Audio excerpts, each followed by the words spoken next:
सहयोगी रिपोर्टर अलग अलग जगहों पर मौजूद हैं। उन्होंने अपनी रिपोर्ट भेजी है। उनकी रिपोर्ट और ताजी तस्वीर आज की दिखाते हैं। तबलीगी जमात से जुड़े हुए लोगों को कोरोना वायरस के फैलाव के लिए जिम्मेदार ठहराया जा रहा है। वहीं कश्मीर घाटी में लॉकडाउन पे पूरी अच्छी तरह से अमल हो रहा है। इस वक्त हम श्रीनगर की जामे मस्जिद के बाहर खड़े हैं, जहां जुम्मे के दिन हजारों की तादाद में लोग जुट जाते हैं जुम्मे की नमाज के लिए। लेकिन आज यहां पूरी तरह लॉकडाउन पे अमल हो रहा है। कोई भी व्यक्ति हमें यहाँ पे दिखाई नहीं दे रहा, हालांकि आज जुम्मा का दिन है और नॉर्मली यहाँ पे हजारों की भीड़ जमा हो जाती है।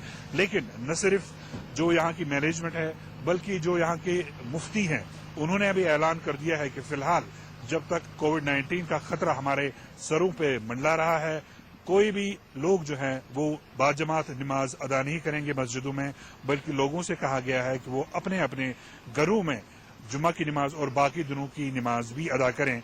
और इस आदेश का बहुत सख्ती से इस पे अमल हो रहा है पूरी कश्मीर घाटी में। और जैसे मैंने कहा कि ये यहाँ की सबसे बड़ी मस्जिद है श्रीनगर में। आप देख सकते हैं कि दरवाजे पे ताला लगा हुआ है, बाहर सीआरपीएफ और पुलिस की टुकड़ियां लगी हुई है। दो से ज्यादा लोगों को आने जाने की इजाजत नहीं है। एक एक करके भी जो लोग बाहर आ रहे हैं उनसे भी पूछा जा रहा है कि उनके बाहर आने की क्या वजह है। तो कुल मिला के बहुत सख्ती से लॉकडाउन पे अमल हो रहा है। आप देख सकते हैं कि अभी यहाँ पे एक सैनिटाइजेशन टीम भी यहाँ पहुंची है। ये इस इलाके की पूरी सैनिटाइजेशन करेगी, क्योंकि यहाँ पे जो सुरक्षा के अधिकारी मौजूद हैं उनकी सेहत का भी ध्यान रखना बहुत जरूरी है। और जिस तरह से कोविड-19 फैल रहा है, किसी भी लापरवाही की कोई गुंजाइश नहीं है। वीडियो जर्नलिस्ट जाहिद वफाई के साथ आरिफ लाल, इंडिया न्यूज, जामे मस्जिद, श्रीनगर। लॉकडाउन का आज 10वां दिन है और आज भी सड़कों पे पुलिस पूरी तरीके से मुस्तैद नजर आ रही है। अन्य दिनों की अपेक्षा आज कुछ ज्यादा मुस्तैद है और इस समय मसलन चौराहे पे मौजूद है। और आप यहाँ देखेंगे कि किस तरीके से पुलिस पूरी तरीके से अलर्ट है। और इस बार की जो आज की जो बैरिकेडिंग है, वो बैरिकेडिंग पे पुलिस के पूरे जवान यहाँ नजर आ रहे हैं। कुछ दिनों में जरूर यहाँ पे पूरी तरीके से ढीली हवाली थी और लोग यहाँ से बड़े आराम से निकल रहे थे। पूरी तरीके से यहाँ की जो स्थिति थी वो ढीली थी, लेकिन आज पूरी तरीके से यहाँ पे पुलिस महकमा नजर आ रहा है और एक एक लोगों को चेक कर रहा है। यानी एक भी व्यक्ति बिना काम से, बिना इमरजेंसी के यहाँ से क्रॉस नहीं हो सकता है। और पूरी तरीके से आप देखेंगे कि यहाँ पे बैरिकेडिंग करने के बाद पूरी तरीके से पुलिस के जवान मुस्तैद हैं। और ये कह सकते हैं कि आज की जो लॉकडाउन की स्थिति है उसको पूरी तरीके से पुलिस महकमा पालन कराने के लिए मुस्तैद नजर आ रहा है। Sushil Kumar, India news, Gorakhpur. इसे बिहार सरकार की कोशिशों का नतीजा ही कहेंगे कि पिछले चंद दिनों से बिहार में कोरोना वायरस ने बहुत जबरदस्त तरीके से पांव नहीं पसारा। मरीजों की संख्या फिलहाल 29 है और सैकड़ों की तादाद में सैंपल कलेक्ट किए गए, उनको जांच के लिए भेजा गया। कई ऐसे मरीज हैं जो ठीक भी हो गए और उन्हें वापस अपने घरों तक भेज दिया गया। लेकिन सरकार के लिए सबसे बड़ी परेशानी का सबब मरकज से लौटे वो लोग हैं जिन्होंने अब तक सरकार को ये नहीं बताया कि वो आखिर कहां छिपे हुए हैं। इसी बाबत बिहार के अलग अलग हिस्से में पुलिस ने दबिश दी। मधुबनी में पुलिस पर अटैक हुआ, पथराव हुआ। खगड़िया से ऐसी ही रिपोर्ट्स आई, मुंगेर से ऐसी ही रिपोर्ट आई। अब जो रिपोर्ट सामने आ रही है, एक बीडीओ पर अटैक हुआ बेगूसराय में। वहीं एक डिस्ट्रिक्ट मजिस्ट्रेट को भी धमकियां दी जा रही हैं। कुल मिलाकर के जो सपोर्ट चाहिए सरकार को, जो तथाकथित ऐसे लोग हैं मरकज में शरीक हुए थे, उनकी तरफ से ये सपोर्ट नहीं मिल रहा है। सरकार चाहती है कि आम आदमी भी आगे बढ़ के जानकारी इनके बारे में दे, ताकि इनको चिन्हित करके इनकी सही तरीके से जांच हो सके, ताकि ये कोरोना वायरस को आगे ना फैला सके। लेकिन सरकार काफी सजग है, एहतियात बरते जा रहे हैं और उसी का नतीजा है कि आप देख रहे हैं कि किस तरीके से सड़कों पर सन्नाटा पसरा हुआ है। यानी कहीं न कहीं आम आदमी भी बाहर निकलकर अब सरकार की मदद कर रहा है लॉकडाउन को सफल बनाने में। यही शायद उपाय है। Prevention is always better than the cure. Patna से कैमरामैन निरंजन के साथ शिवपूजन झा, इंडिया न्यूज के लिए। कोई भी शख्स भूखा ना रहे, यही पहल है तमाम सरकारों की। और अब यही पहल कर रहे हैं इन जैसे लोग जो पका हुआ भोजन लेकर के आ रहे हैं और सड़क के किनारे जिनको भोजन नसीब नहीं हो रहा, मयसर नहीं हो रहा, उसको बुला रहे हैं, उनको भोजन ऐसे ही दे रहे हैं। आपको दिखाते हैं किस तरीके से भोजन तैयार किया गया है। एक गाड़ी में लेकर के आए हैं, गर्मा गर्म भोजन है। और जो लोग जो कह सकते हैं कि रेडी पटरी का काम करते थे, दिहाड़ी मजदूरी का काम करते थे, काम छिन गया है लॉकडाउन की वजह से, ऐसे लोगों पर सबसे बड़ी आफत आई है। और ऐसे लोगों की मदद के लिए ही आम आदमी बड़ी तादाद में बाहर निकले हैं। और ऐसे जो है सैनिटाइजर से देखिए हाथ धुलवाया जा रहा है, इनको स्वच्छता का पाठ भी पढ़ाया जा रहा है और भोजन की थाली भी पकड़ाई जा रही है। हम समझना चाहते हैं ये कैसे आप खिला रहे हैं। एक रिस्क इसमें भी है कि बहुत सारे लोग एक जगह इकट्ठा करके अगर भोजन देंगे। हम लोग सोशल डिस्टेंस का पूरी तरह ख्याल कर रहे हैं। हम लोग जो है सो अपने देख रहा हूँ सैनिटाइजर भी आप दे रहे हैं, लोग दे रहे हैं, पानी से हाथ धुलवा रहे हैं। ये सारा काम हम लोग आइडिया कैसे आया कि भोजन गरीबों को कराना है? लग रहा था जो भाई ये गरीब लोग सड़क पे सरकार की नीतियां मान ली समय लगा उसको इम्प्लीमेंट करने में, तब तक गरीब लोग तो रोड पर जो है वो तो मर जाएंगे भूखे। तो हम लोगों ने अपने समाज में मोहल्ले में ऐसे ही किसी प्रकार का एनजीओ हम लोग का नहीं है। हम लोग अपने कुछ नवयुवकों ने मन में किया कि भाई हम लोग इस काम को करें और इकट्ठा करके, और सब लोग पीछे पीछे आते चले गए।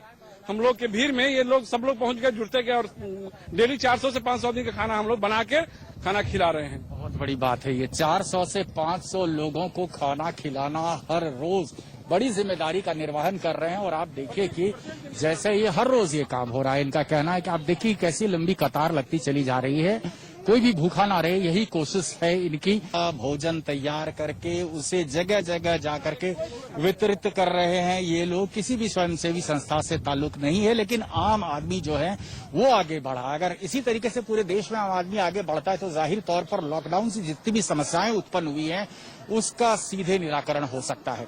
पटना से पर वक्त हो गया है अपनी खबरों को जानने का। अब से 1 घंटे तक यानी 5 से 6 बजे तक देश के बड़े रिपोर्टरों के साथ आपको कोरोना के खिलाफ चल रही जंग पर सबसे बड़ा अपडेट और सबसे बड़ी खबर और ताजी रिपोर्ट हम आपको दिखाएंगे। देश को कोरोना वायरस से बचाने के लिए लागू 21 दिन के लॉकडाउन के बीच आज पीएम मोदी एक बार फिर से देश के सामने आए। बड़ा संदेश उन्होंने दिया। पीएम ने अपील की है कि 5 अप्रैल यानी रविवार को रात 9 बजे 9 मिनट के लिए लाइट बंद रखनी है और दिए, कैंडल या फिर मोबाइल की रोशनी एक साथ जलाकर कोरोना के खिलाफ सामूहिक लड़ाई का परिचय देना है। पीएम ने इस दौरान लोगों से सोशल डिस्टेंसिंग का पालन करने की भी अपील की।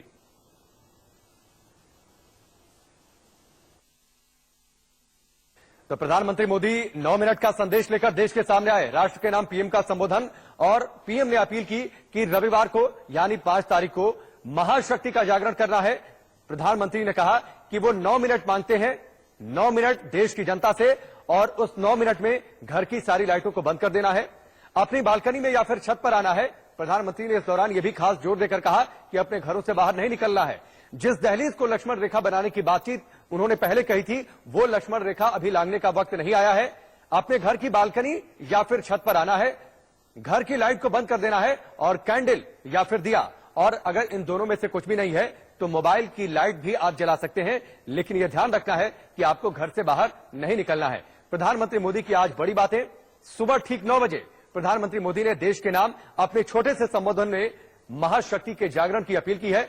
9 मिनट तक घर की सभी लाइटों को बंद रखना है और मोबाइल, कैंडल या फिर दिए की रोशनी से जगमग करना है और एक बार फिर से एकजुटता दिखानी है। रविवार को रात 9 बजे घर की सभी लाइटें बंद करके घर के दरवाजे पर या बालकनी में खड़े रहकर 9 मिनट के लिए मोमबत्ती, दिया, टॉर्च या मोबाइल की फ्लैशलाइट जलाएं। सभी लाइटें बंद करके घर के दरवाजे पर या बालकनी में खड़े रहकर 9 मिनट के लिए मोमबत्ती, दिया, टॉर्च या मोबाइल की फ्लैशलाइट जलाएं। मैं फिर कहूंगा, मोमबत्ती, दिया, टॉर्च या मोबाइल की फ्लैशलाइट 5 अप्रैल को रात को 9 बजे 9 मिनट तक जरूर जलाएं। और उस समय यदि घर की सभी लाइटें बंद करेंगे चारों तरफ जब हर व्यक्ति एक एक दिया जलाएगा, तब प्रकाश की उस महाशक्ति का एहसास होगा जिसमें एक ही मकसद से हम सब लड़ रहे हैं, ये उजागर होगा। अब दो तस्वीरें आपकी टेलीविजन स्क्रीन पर हम आपको दिखाते हैं। 22 मार्च को लोगों ने जनता कर्फ्यू के बाद ताली और थाली बजाई थी। प्रधानमंत्री ने इस बात की अपील भी की थी। वहीं अब प्रधानमंत्री ने लोगों से 5 अप्रैल को रात 9 बजे 9 मिनट तक लाइट बंद रख के दिया, कैंडल और मोबाइल की फ्लैश लाइट को जलाने की अपील की है। दो तस्वीरें आपकी टेलीविजन स्क्रीन पर। पहली बार प्रधानमंत्री मोदी ने जनता कर्फ्यू की अपील की थी। देश ने इसको भरपूर समर्थन दिया था और ठीक शाम 5 बजे 5 मिनट के लिए लोग अपने घर की छतों पर आए थे, अपनी बालकनियों में आए थे। लोगों ने ताली, थाली और घंटी बजाकर प्रधानमंत्री मोदी की इस अपील पर एकजुटता दिखाई थी और इस बात को साबित किया था कि कोरोना के खिलाफ जंग में पूरा देश एकजुट है। दूसरी तस्वीर 5 अप्रैल की प्रधानमंत्री मोदी ने अपील की है। 5 अप्रैल यानी दिन रविवार।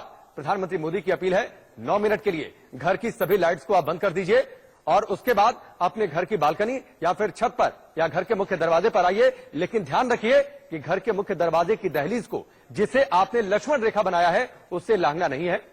आप मोबाइल की फ्लैश लाइट आप जला सकते हैं, आप कैंडल जला सकते हैं, आप दिया जला सकते हैं, लेकिन यह ध्यान रखना है कि अगर घर में दिया या फिर कैंडल नहीं है तो इसे खरीदने बाजार नहीं जाना है। आप मोबाइल की फ्लैश लाइट का आप इस्तेमाल करिए, एकजुटता दिखाइए। प्रकाश के पर्व जैसा यह दिन होना चाहिए, वो 9 मिनट प्रकाश के पर्व जैसा होना चाहिए और उससे कोरोना रूपी जो अंधकार है उसको मात देनी है। ये प्रधानमंत्री मोदी की अपील। 1 घंटे हम आगे आपको देश के बड़े रिपोर्टर के जरिए सबसे ताजी रिपोर्ट कोरोना के खिलाफ जंग पर दिखाएंगे, लेकिन उससे पहले आज की जो बड़ी खबर है, प्रधानमंत्री मोदी की अपील। 16 दिन में तीसरी बार राष्ट्र को उन्होंने संदेश दिया। 2 सहयोगी इस वक्त हमारे साथ जुड़ चुके हैं, ब्रिजेश पांडे और उसके साथी अरविंद चतुर्वेदी। सबसे पहले ब्रिजेश, मैं आपके पास आता हूं। प्रधानमंत्री मोदी 16 दिन में तीसरी बार राष्ट्र के नाम संदेश एक उन्होंने दिया और इस बार उन्होंने अपील की है कि 5 अप्रैल को रात 9 बजे 9 मिनट इस देश के नाम और कोरोना के खिलाफ जंग के नाम। तो चलिए ब्रिजेश और अरविंद का हम रुख करते हैं, क्योंकि इस वक्त दिल्ली के मुख्यमंत्री अरविंद केजरीवाल की प्रेस कॉन्फ्रेंस आ रही है। सीधे रुख करते हैं इस प्रेस कॉन्फ्रेंस का।